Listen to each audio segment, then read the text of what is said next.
We live in a twilight world. So today I listened to a show called Hocus Focus on YouTube. It's Sarah Mondaini and Thomas Sheridan's show. You know, it focuses on kind of Fortean topics, the occult, magic, high strangeness, horror cinema, folklore. Good show. It's a good show. I don't listen week in, week out. I don't even know if it's out every week. I think it's gone down to like once a month now, but I haven't listened for a long time. This is the first one I kind of listened to from start to finish. Anyway, their first segment was about the desert and high strangeness that happens in the desert and what a mystical place the desert is. And yeah, man, it's definitely worth a listen or watch even. It's on YouTube, so you can watch it. Thomas Sheridan was talking about,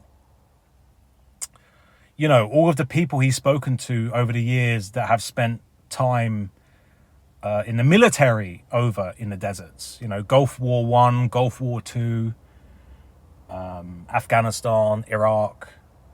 And I think he even said he's spoken to a few Russians that may have been over there in their kind of, their Afghan campaign.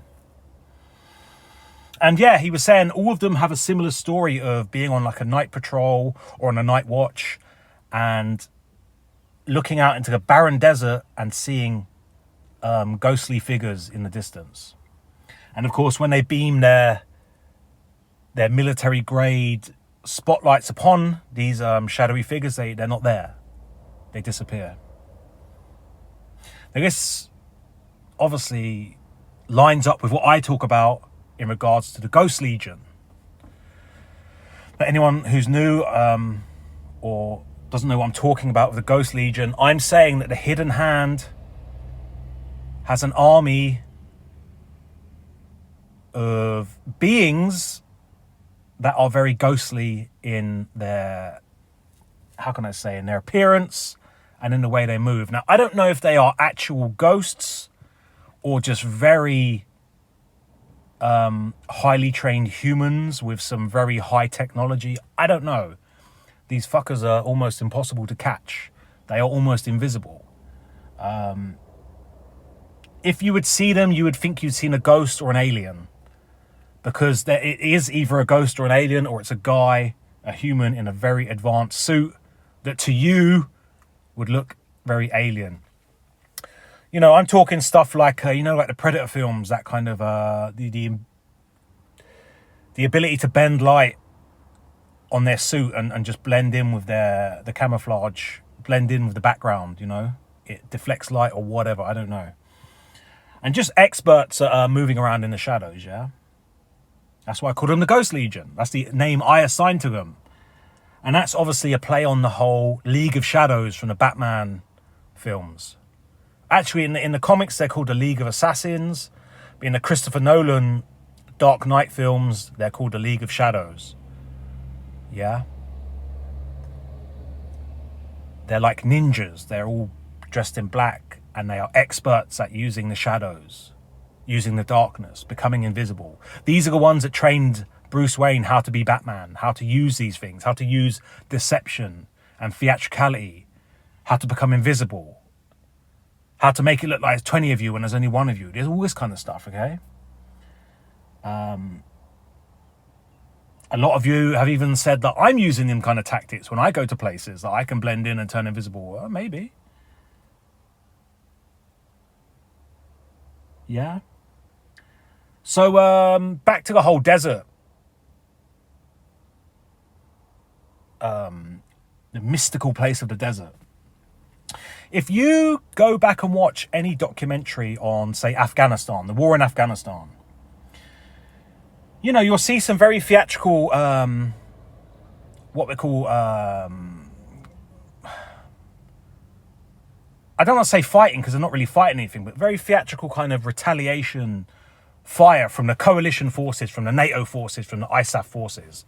You know, essentially, they'll be on patrol looking for the Taliban, who are very hard to find. They're almost invisible. They are invisible because they don't really exist, but I'll get onto that with this talk. So they'll be walking around the desert, and what will happen is out of nowhere, pop shots will be taken at them. Okay? Doesn't usually hit them, but lands very close to them. And then obviously they'll try and work out where it's coming from. Then they'll head in that direction. They obviously assume it's the Taliban. They'll head in that direction. And as they think they've seen someone, oh, I think that's someone over there in a long black dish dash with an AK-47. I think that's him. I think that's our sniper. They will unleash hell in that area. Airstrikes, artillery strikes. They'll call in Apaches. They'll have their own, general purpose machine guns just unloading. They'll basically unleash trillions of dollars of weaponry into that area, pursuing this one guy who may or may not be there. Okay, and that's pretty much the Afghanistan war summed up. And if you go and watch a documentary, like I said, where you'll see the camera crews are filming it from behind the the British or American or French troops, you'll see that you can't actually see anything. They'll claim there's a Taliban, in that little small gap in the wall, they can see a shadow, they can see a muzzle flash. But that's it. They'll go and inspect the area after they've unleashed hell. They rarely find a body. Statistically speaking, they were only killing 2 Taliban a day. Now you have to ask yourself, were they Taliban or were they just civilians that were caught up in the crossfire? I mean, obviously there's a lot more to the Afghanistan war. The fact that they were looking for an enemy that don't exist meant they were going into towns and villages, kicking down doors, harassing people, arresting innocent people, bullying people, interrogating people, burning their crops, smashing up their homes. I mean, at one point they were going around doing the retinal scanner and fingerprints on every fighting age male. Now this, of course, is going to antagonize the local populace. There's only so much they're going to take of that. Their livelihoods being messed with, their homes being destroyed, living in this ultra police state where you can't even move without being arrested. I mean, some of them were getting taken away for weeks at a time. Thrown on the back of a lorry, military lorry, taken away, interrogated. And then, they were a couple of weeks later, we don't think they're Taliban, although they fit the description, and not actually sent them back. And then, you're creating a monster, right? And then obviously these guys retaliated. That doesn't count as the Taliban. Local populace getting pissed off with an invading force is not the Taliban. The Taliban didn't exist. And if you go and watch further documentaries where it's like politicians and, analysis and intelligence experts talking about what went wrong in Afghanistan, a lot of them openly say it's almost like the Taliban didn't exist. We couldn't find the Taliban. The problem is, it was like fighting an enemy that didn't exist. It was like fighting a ghost. And they're kind of telling you the truth there, So anyway, back to the whole woo-woo side of it, yeah? The Ghost Legion. Are they ghosts? Are they jinn? Are they the army of the undead? I don't know. Ultimately, I'd love to catch them one day, but I think that's the hardest task of all. During the early days of the Ukraine war, in the Battle of Kiev, there was many, many reports of UFOs. And you get this all the time with wars and crisis and disasters. There's a lot of reports of people seeing UFOs, meaning strange objects in the sky. Now I know I'm going to lose a lot of people when I say this, but that is what I call the ghost ships. That is the craft that the Ghost Legion are flying around in. Very much like the Predator's ship. It can turn invisible to the naked eye. And it's only when something goes wrong, I don't know what it could be, maybe weather or the sun's at a certain angle and it's hitting their kind of light bending technology, you might see a glimpse of it, or you might see the I don't know, you might maybe you're seeing when you see a light, you're seeing the whatever's powering the machine, you're seeing like the fuel release. I don't know, who knows what it is, but you hear a lot of reports of UFOs. Now that's what I would say UFOs are. That's what I would say aliens are. And even this concept of little green men is what they call sometimes aliens, what they used to call them back in the day. That's because sometimes the Ghost Legion will wear the green suit, as in the green screen suit.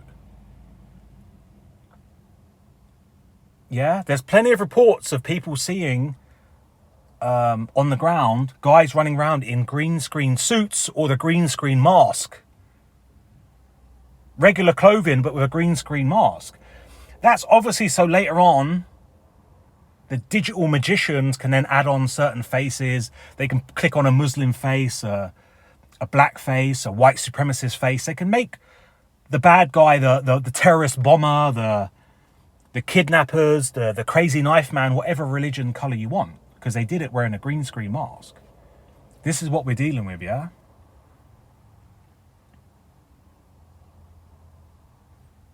Now, I could take it even further back. If you go back to World War II, by far one of the most interesting parts of World War II is all of the fighting that took place in the North African deserts, which is, by the way, you know, home of the jinn, right?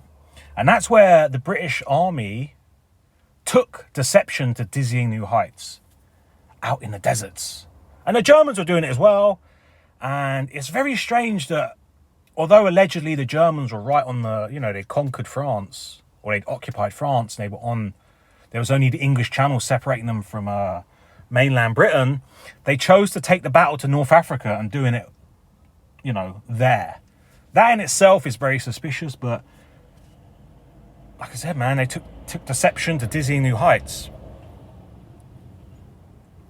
Now, I could take it even further back to the Crusades, where Christians from Europe were allegedly going over to the Holy Lands, you know, Jerusalem and so on, and fighting, you know, to control Jerusalem. Now, this obviously ties into the whole King Solomon, the Ring of Solomon. The Ring of Solomon is how you control the jinns. This obviously is a very similar story to the Lord of the Rings and the Ring of Power. I'll probably talk about this in a separate video, but I think there's probably some truth to Lord of the Rings. And I think the Crusades are not quite what we think they are. I think the Crusades probably were Christians and Muslims actually working together to go and fight the jinn. And I assume, like in the beginning of Lord of the Rings, when they were meant to throw the ring into the fires where it was created, I think Richard the Lionheart took it back to England. And that's pretty much what got the ball rolling on the English Empire, which became the British Empire, which became the biggest empire that ever existed, the most powerful empire. And we could say today it's still very much the most powerful empire, but it's hidden. And I would say, you know, people ask me, well, Les, what's so special about England? What are they? Maybe there's a real Ra's al Ghul, and maybe he's got the Ring of Solomon, and maybe he can control the jinn. And maybe the jinn are the Ghost Legion. Yeah? We live in a twilight world. There are no friends at dusk.